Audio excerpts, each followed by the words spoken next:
One thing before we run out of time, I have to say to you, besides the great entertainment, I have always really appreciated the way you pushed back when anyone tried to stifle you, shut you up, shame you, bully you.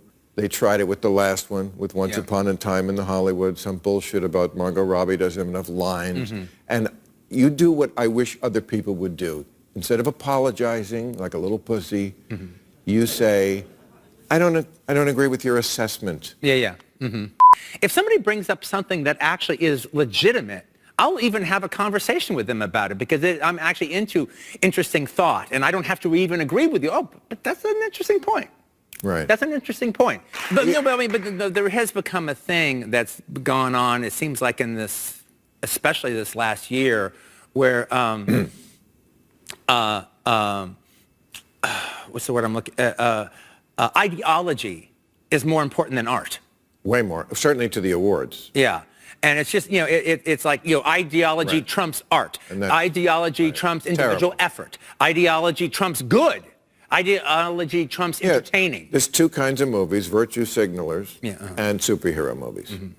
Are you bullish on the future of movies? Because... Well, look, you have to always look at... Are we going to get back to that place? Look, this happens... This comes in waves. This absolutely comes in waves, all right? So it's like, okay, just looking at the 40s, all right, that was during the wartime, but that's also the time that you had film noir, where you actually, even though with the Hays Code, you had these dark, dark stories that were being told. But then after the war was won, then you had the 50s, which was the first of the completely homogenized decades, where you couldn't say shit if you had a mouthful, all right? And every bestseller, every play that was turned into a movie, if there was anything sexual about it or anything, that's all going to be drained out of the movie. It's going to be weaned out of the movie. It's just the way it is.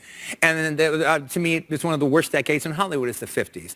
And the 60s, pretty much from like 1960 to 1966, was the 50s part 2.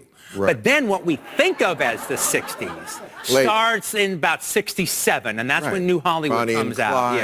And that's an absolute positive response to the homogenized 50s. So it's going to come back again. Okay, and then it goes into the 70s, but then we went into the 80s. And that's why you came up with politically incorrect, because that was the first, this is basically 80s part 2, what we're living through right now.